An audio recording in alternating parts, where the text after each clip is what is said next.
Welcome to the Deep Dive. Today we're opening up a file on a case that is really, I think, quite seminal in the history of UK forensic policing. Absolutely. A landmark case. We're talking about the 1995 murder of 15-year-old Naomi Smith.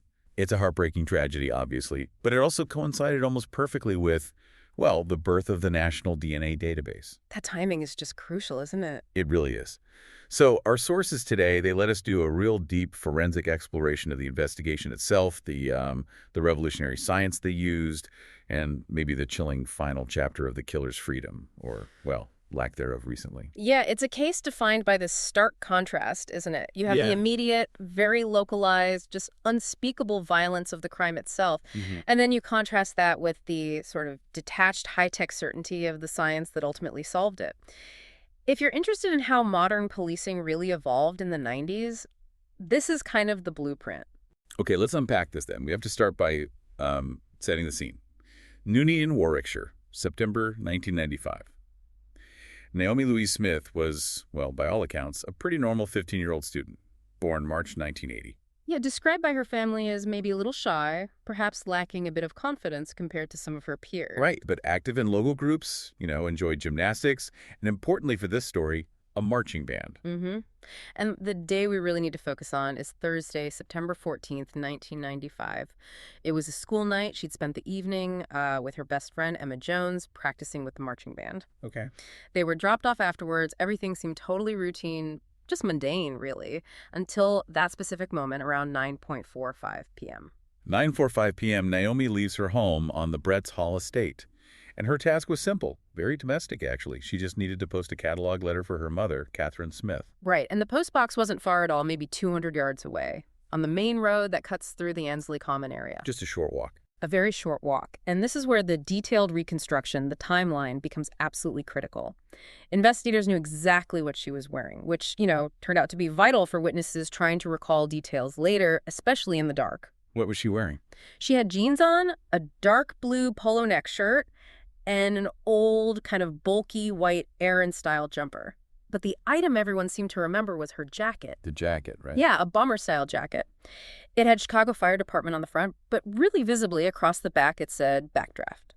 Ah, like the movie. Exactly. It was a distinctive piece of clothing, quite modern for the time. It stood out. So a task that really should have taken, 3 minutes, 5 minutes tops. Yeah, eerily. It stretched into half an hour, then an hour.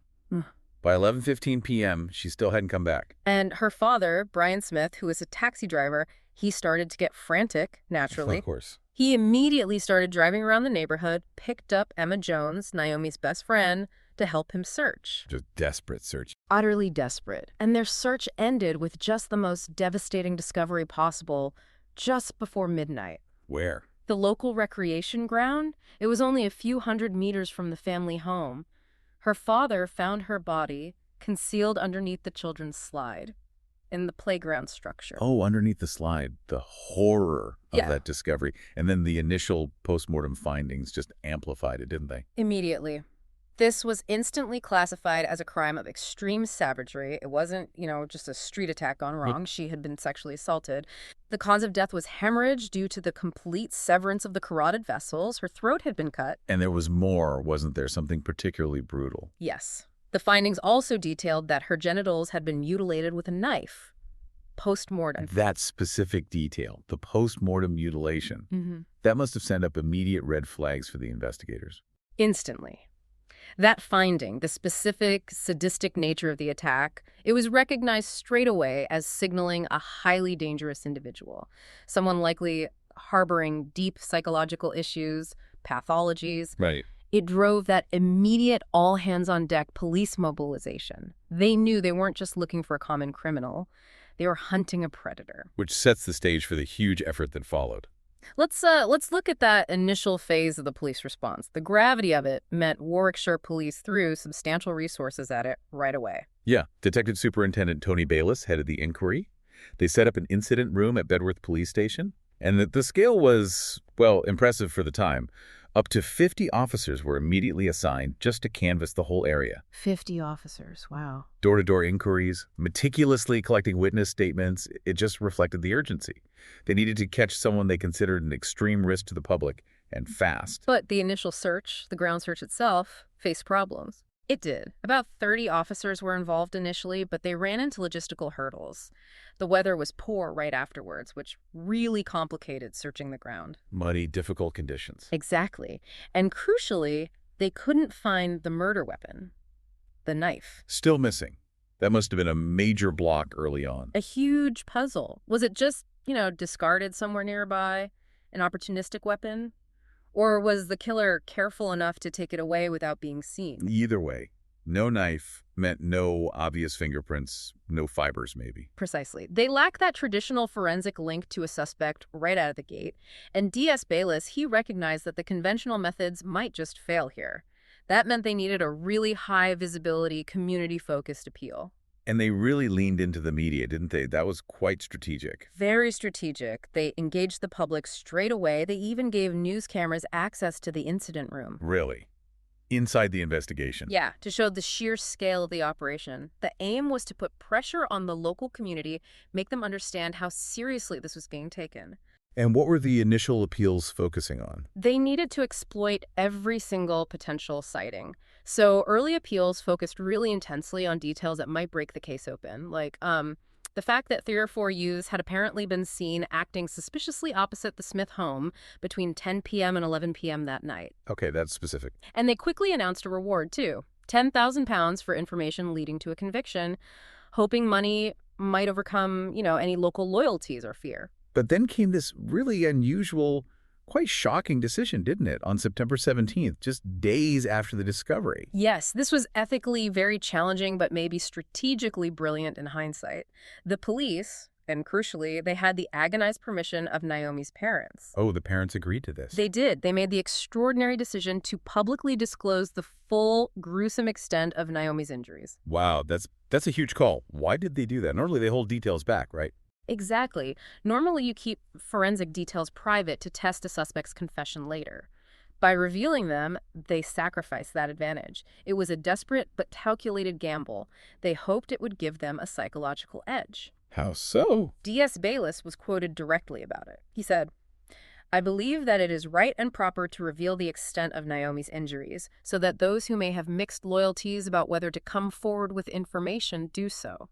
So they were trying to shock the conscience of anyone protecting the killer, to force their hand. Precisely. And in doing that, they revealed 2 highly specific details. First, the lower body mutilation, which established the sheer savagery. But the second piece, that was the one that truly defined the case. Which was? A bite mark found on her left breast. Bite mark.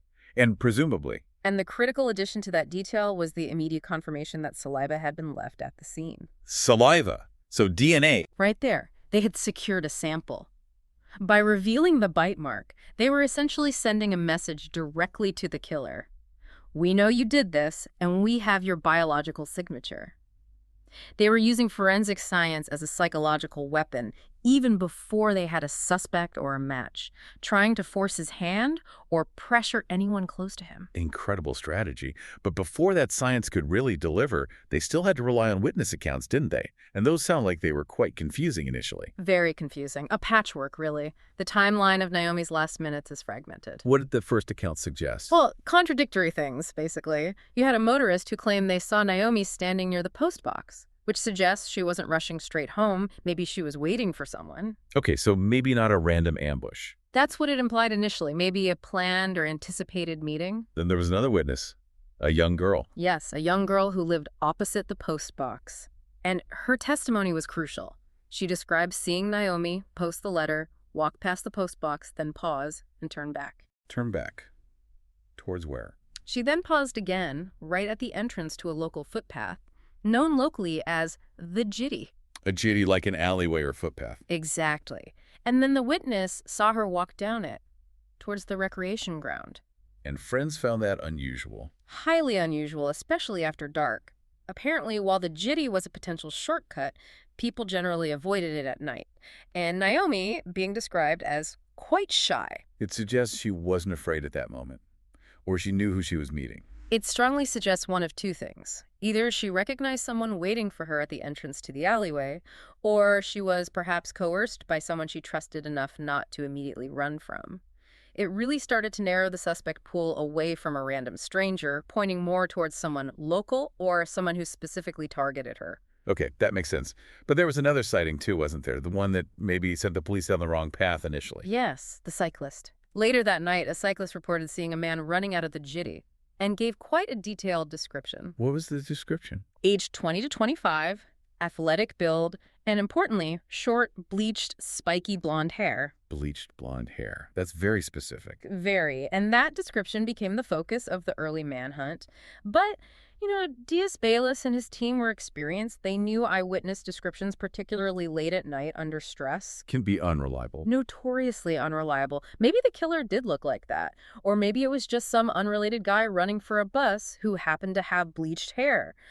That inherent uncertainty is precisely what forced the investigation to pivot so quickly, away from fallible human memory towards irrefutable biological evidence. And that transition takes us right into the heart of this case, doesn't it? When the conventional policing stalled, they went high-tech. Part 2, the breakthrough in forensics, the DNA profile.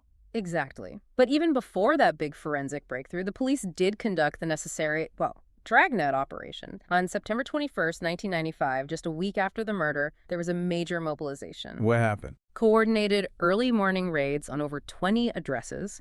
It resulted in the arrest of 5 local men on suspicion of murder. 5 men arrested. Did that lead anywhere? No. All 5 were eventually released without charge, and other suspects later on were also eliminated. It just highlights how difficult that initial phase was. Yeah. The killer was probably local, fit the general profile maybe, but wasn't necessarily known to the police or wasn't involved in the kind of low-level crime that usually gets people into the system. Traditional methods just weren't connecting the dots. So they had immense pressure, public pressure, political pressure, social urgency, and a killer who seemed invisible to standard policing. Right. The moment everything changed came about a month after the murder, in October 1995. Diaz-Bayless announced they had done it. They'd successfully obtained a full DNA profile of the killer. And this was secured from that absolutely critical saliva sample left at the scene, the one that crime scene manager Paul Taberner had meticulously preserved. You have to put this in historical context, though. 1995. Getting a full profile from a small saliva sample. That was still a big deal technically, wasn't it? A significant technical feat, yes. Yeah. Possible, but not routine like today. And we really need to emphasize the historical significance here. People often think of DNA-solving crimes in the UK, and they immediately jump to, say, Colin Pitchfork in Leicestershire. Which was nearly a decade earlier, yes. So what made the Naomi Smith case such a procedural landmark, even if Pitchfork was technically the very first DNA conviction? The procedural difference is huge. It really centers on 2 things: mass screening and the national database. Okay. The Pitchfork case used DNA profiling the older RFLP technology, which needed quite large samples, but the screening was targeted based on blood group after thousands volunteered samples. It was a localized investigation that used DNA to confirm identity after a massive public appeal and, well, a bit of luck with an overheard conversation. Right. So how was Smith different? The Smith case was about using newer DNA tech to proactively find a completely unknown suspect through mass sampling and, crucially, comparing the crime scene profile against a brand new, centralized national asset.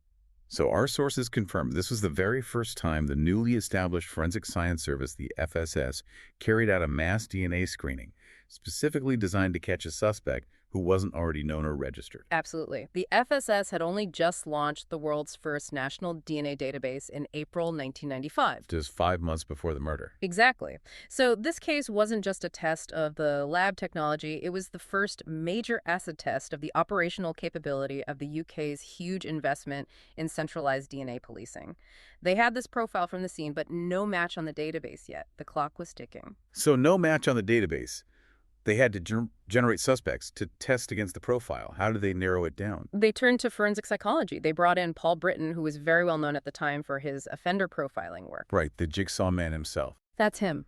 He used the details of the crime, the savagery, the sadism, the proximity to Naomi's home, the specific targeting to generate a profile of the likely offender. And what did that profile suggest? Who should they target? That profile targeted roughly 800 local men, aged between 15 and 28, for voluntary mass DNA screening. 800 men. That's a huge number for a local community. It is. The psychological profile provided the geographical and age boundaries, which helped avoid testing absolutely everyone, but still, 800 is a massive undertaking for a voluntary screening. How do they manage that? Ethically? Practically? Convincing 800 men to give DNA samples, that sounds like an exercise in social pressure. It was. The police relied on overwhelming visibility and implied certainty. They made it crystal clear. The profile was unique, the killer was local, and science would find him. So did they actually get 800 samples? Our sources indicate that while 800 were targeted, the actual number of samples taken was closer to 135. Ah, much smaller. Why the difference? It suggests a few things. Maybe some moved away, some were ruled out by other means. But it likely means the killer was among that group of 135 who felt obligated to comply, or perhaps was arrogant enough to think they could beat the system, or that the odds were somehow in their favor. Believing they wouldn't be the one identified. Perhaps, or just feeling the pressure was too great not to comply. And that screening process, comparing 135 samples against the crime scene profile, that must have been incredibly meticulous work back then.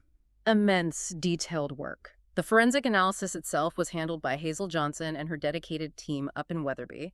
They were tasked with comparing each one of those 135 individual profiles against that single, unique sample from Naomi's body. The pressure on that lab team must have been immense. Oh, absolutely. Think about the weight of expectation in late 1995.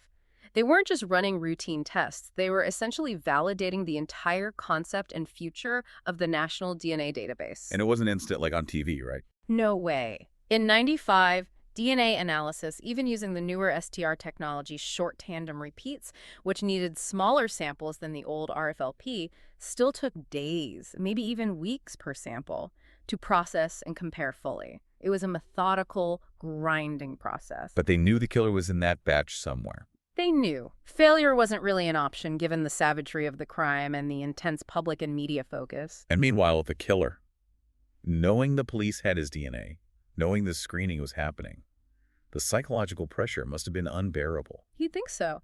He knew his biological signature was unique, he knew they had it, and he was likely compelled, one way or another, to participate in the very process designed to expose him. It really was a perfect storm, wasn't it?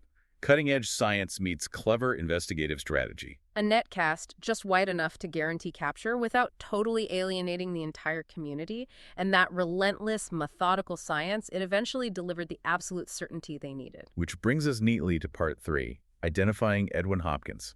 This is where the profile finally got a name. It did. It was 2 months after the murder, November 1995. On November 16th, following the successful DNA match from the screening, 4 additional arrests were made. And one of those was? Edwin Hopkins. He was 19 years old, unemployed, and lived significantly very near the recreation ground where Naomi's body had been discovered. Right in the vicinity. 2 days later, on November 18th, he was formally charged with Naomi's murder. The community reaction. It must have been sheer shock. He was a local lad living right there among them the whole time. Exactly. Yeah. Participating in the same fear, the same public appeals. When Hopkins appeared at Nuneaton Magistrates Court on November 20th, just confirming his name, address, date of birth, the reality must have sunk in. And the police were sure. The investigation, which had cast such a wide net initially, had now definitively narrowed to this one individual. Our sources make a point of noting that the 8 other main suspects identified throughout the entire inquiry were subsequently and definitively eliminated. Reinforcing the DNA result. Absolutely. This wasn't guesswork anymore. It was a biological pinpoint. While the police were building that final case against Hopkins, the community was still grieving and trying to process it all. There were memorials. Yes. We should briefly mention the immediate public mourning. A memorial event was held at the recreation ground quite soon after the discovery, a grim recognition of how that children's play area had been transformed into a horrific crime scene. And the funeral itself. That was held on December 18th, 1995 at Chapel End Methodist Church. The descriptions paint a picture of just pure tragic loss. The detail about the white coffin, decorated with flowers spelling out Naomi's name, it just emphasizes the stolen innocence. A heartbreaking image. It was the moment the community could grieve collectively, knowing the predator had been identified, but obviously before justice had been formally served in court. So the investigation now shifted completely into the judicial phase. But the strength of that science must have meant the defense faced an almost impossible task. Let's get into part 4, the trial of Edwin Hopkins, the evidence file. Right. The trial didn't actually start until January 22nd, 1997, at Birmingham Crown Court. That delay reflects the time needed for both sides to prepare and fully understand the highly technical forensic evidence. The prosecution was building its case on Two distinct, incredibly powerful scientific pillars, and the defense knew they had to somehow undermine both to have any chance. Hopkins himself, represented by Mr. James Hunt, QC, he maintained his innocence. Throughout. He relied on an alibi, hoping it would create enough reasonable doubt for the jury. What was the alibi? It was simple on the surface. He claimed he was at his sister Julie's house that evening, playing Trivial Pursuit. Okay. Did he deny being near the scene? No, crucially, he admitted he had cycled to the off-license, which was near the postbox Naomi used, around 9:30 p.m. He said he went to buy beer and crisps. So he placed himself right there, right around the time of the murder. Exactly. In the exact proximity of the victim, just before she was attacked. But he claimed he saw nothing suspicious and just completed his errand and went back to his sister's. The defense must have been arguing it was just terrible coincidence? Maybe some kind of accidental DNA transfer? Though that sounds like a stretch. A very difficult sell, given the nature of the evidence, particularly the bite mark. But the most spectacular collapse of his defense didn't actually come from the prosecution lawyers tearing him apart. It came from his own family. His sister, Julie Hopkins. Yes, she became a key witness for the prosecution. Initially, she seems to have corroborated his alibi, probably out of family loyalty, you know. Of course. But later, likely confronted with the overwhelming scientific evidence the police had gathered, she changed her story and revealed critical inconsistencies that directly implicated her brother. What were the inconsistencies? What broke the alibi? Two main things. Firstly, she testified that the seemingly quick bike trip to the off-license, which should have taken minutes, had actually taken him a full 45 minutes to complete. 45 minutes? That's a huge gap. A huge, unexplained gap that perfectly encompassed the timeline of Naomi leaving her home, going to the post box, the jitty, and being attacked. And the second thing? Perhaps even more damning, when he finally returned to her house after those 45 minutes, he had changed into different clothes. Changed his clothes. That's a classic sign, isn't it? Getting rid of potential evidence. A killer's first instinct often is to discard or change clothes that might be contaminated with blood, fibers, any forensic trace. Did he have an explanation for the 45-minute delay? His explanation sounded incredibly flimsy. He claimed he'd tried to buy milk somewhere else first, and then, supposedly, he was stopped by the police for riding his bicycle without lights. Does that hold water? It attempted to account for the time delay, but it completely failed to explain why he would need to change his clothes. And it still placed him out and about during that critical 45-minute window. But Julie Hopkins' testimony went further than just breaking the alibi, didn't it? It also gave some context about him. It did. It provided the court with a kind of psychological backdrop. It didn't prove motive directly, but suggested maybe capability or at least a predisposition towards the kind of extreme violence seen at the crime scene. How so? She provided evidence about her brother's apparent obsession with knives. Said he collected large hunting knives. And the murder involved a knife, including the mutilation. Exactly. While the actual murder weapon was never found, the fact that the crime involved horrific knife injuries made this detail about his collection a chilling piece of background information. It aligned the man in the dock with the psychological profile the experts had built. So the sister's testimony was devastating. But ultimately, even without that, the conviction really rested on the science, right? The twin pillars of forensics. Absolutely. The prosecution, led by Mr. Coleman Trucy, QC, presented evidence that was, certainly by 1997 standards, irrefutable. Pillar 1, the DNA. A DNA match. The profile extracted from that crucial saliva sample on Naomi's body matched Edwin Hopkins' sample, the one he'd supplied during the mass screening. And the strength of that match. The statistical weight was declared in court as being 36 million to 1. 36 million to 1. It's a crucial number. In the mid-90s, the standards for statistical certainty in DNA were already high, but presenting a figure like 36 million to 1 to a jury, it basically meant the probability of it being anyone else on Earth was effectively zero. This was the payoff for the whole database strategy. The absolute validation of it. It placed Hopkins, biologically, right there at the moment of the assault. So DNA was the anchor. What was the second pillar? You called it the lock. The odontological match, the bite mark.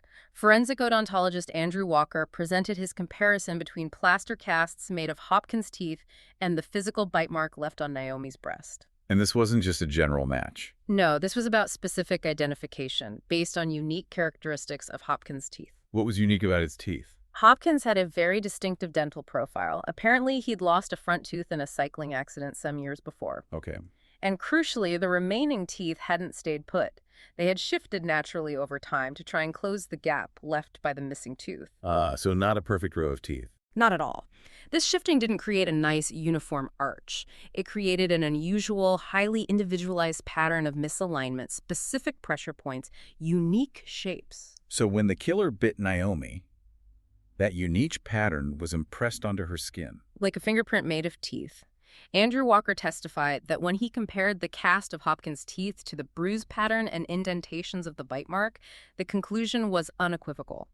The cast matched the bite mark exactly. Exact match. That's incredibly powerful evidence. It really is, because while DNA theoretically can sometimes face questions about secondary transfer or contamination, though unlikely here, Right. a unique dental impression confirmed by a highly individualized physical feature like that tooth shift serves as a direct physical link. It's like he signed his name on the victim. So when you combine a 36 million to 1 DNA profile with an exact, unique dental match. The case became essentially impenetrable. The defense had no credible way to challenge both independent lines of scientific proof simultaneously. Coincidence was just off the table. It really proved that the whole investigative strategy, the mass screening gamble, the public reveal of the bite mark was completely justified by the forensic certainty it produced. Absolutely. Okay, let's move to the conclusion of the trial and the aftermath. Part 5, verdict, sentencing, and the recent developments. Right. Faced with that mountain of scientific certainty, the jury didn't need long. It was an 11-person jury, and they deliberated for just 3 3/4 hours. Pretty quick for a murder trial. Very quick.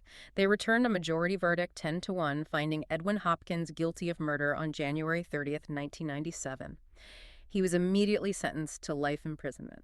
And the judge, Mr. Justice Tucker, he used some very strong language at sentencing, didn't he? He did. It's notable. He described the act as a savage murder, a sadistic murder, and he specifically called Hopkins a very dangerous young man. Those words would echo down the years, especially considering recent events. What was the judge's recommendation for his minimum time inside? The tariff. The judge's immediate recommendation was for a minimum tariff of 20 years. That would have meant Hopkins wouldn't even be considered for release until around November 2015, when he'd be 39. 20 years minimum. That reflects the savagery the judge mentioned. It's higher than some life sentences at the time, wasn't it? It was a significant minimum term, yes, but tariffs back then were subject to review by the Home Secretary. It was standard practice. Right, political oversight. So what happened with the review? It was initially reviewed by Michael Howard, the Home Secretary at the time, but later formally set by his successor, Jack Straw. Straw eventually set the minimum term at 18 years. So reduced from 20 to 18 years. Yes, a slight reduction. This meant Hopkins became eligible to be considered for parole by November 2013 when he was 37. Was there any controversy about that reduction, given how the judge described the crime and the offender? Our sources suggest that while the public was massively relieved by the conviction, there was certainly ongoing debate in the late 90s about sentencing for these kinds of horrific, sadistic murders. Hopkins himself never stopped claiming he was innocent. He appealed. He tried several appeals, yes, including one in 2010 specifically trying to get that 18-year minimum term reduced further. But Mr. Justice King reviewed the case then and upheld the 18-year tariff. It was confirmed. Okay. But there was a moment, wasn't there, around 2004, that briefly cast some doubt, or at least raised questions in the media. That's right. It happened when another local man, Andrew Dexter, was convicted of a completely separate, horrific murder that also involved torture. Okay. And the connection. It was revealed that Dexter had actually been questioned by police during the original Naomi Smith investigation way back in 1995 and then released without charge. Ah, I see. So for the family, for the public, that must have been deeply unsettling. Could they possibly have had the wrong man all along? It was definitely unsettling, a real ripple of what if. But the police stood absolutely firm. They immediately confirmed the Smith case would not be reopened. Why were they so certain? Their certainty rested entirely on the science. The DNA profile, 36 million to 1, the exact odontological match. They argued that this forensic evidence was definitive and specific to Hopkins. Even if Dexter was also a dangerous individual who happened to be questioned early on, the science proved, beyond any doubt, that Hopkins was Naomi's killer. That ability to rely on irrefutable evidence stopped the case from potentially unraveling into speculation. Precisely. It held firm. And that strength of evidence defined his incarceration for nearly 3 decades. But the final twist, the one that brings this 1995 case right into the present day, came with his eventual release. Yes. After serving his 18-year minimum term and then spending several more years presumably trying to satisfy the parole board he was safe to release, Hopkins was moved to an open prison in 2021. A step towards release. Exactly. Then, in December 2023, he was granted parole. Edwin Hopkins was released from prison. After nearly 27 years inside. This is where that tension between the scientific certainty of his guilt back then and the risk assessment needed for release now becomes really sharp, doesn't it? Razor sharp. And the critical detail here is the sheer speed of his failure on release. Just 23 days. 23 days. Just 23 days after walking free in January 2024, Edwin Hopkins was recalled back to prison. Why? What happened? He broke one of the strict conditions attached to his release license. The specific condition hasn't been widely publicized, but a recall that happens that quickly within 3 weeks indicates an immediate, serious breach of trust. Or maybe suggests he couldn't cope with the rules. It raises huge questions about the risk assessment that allowed his release just weeks earlier. Absolutely. 23 days of freedom after committing such a savage murder. The timing is shocking. It really underscores the trial judge's original assessment back in 1997. A very dangerous young man. It feels like a fundamental challenge to the parole system, doesn't it? If the judge saw that enduring danger decades ago, and the system releases him, only for him to breach conditions almost immediately. It suggests that for certain types of offenders, particularly those involved in sadistic pathological violence, assessing future risk and ensuring effective rehabilitation and monitoring remains incredibly difficult, maybe, for some, impossible to guarantee. Let's transition now to the final insights. The long-term impact of this case, how it's been remembered, particularly in media and maybe even in investigation training. Well, the Naomi Smith murder wasn't just a local tragedy that faded away. It became a national reference point for the future of criminal investigation in the UK. It was widely reported at the time, of course, but its procedural significance has given it remarkable longevity in documentary coverage. It effectively became a kind of case study, didn't it, for integrating hard science with psychological profiling. Precisely. Paul Britton, the forensic psychologist who helped narrow down that initial suspect pool for the DNA screening, he dedicated a detailed chapter to the case in his 1998 book, The Jigsaw Man. I remember that book. It really showcased how advanced psychological profiling wasn't just being used to describe a suspect after the fact, but to actively guide a brand new technological tool, that mass DNA screen, to find him. And it kept appearing in TV series over the years. Frequently.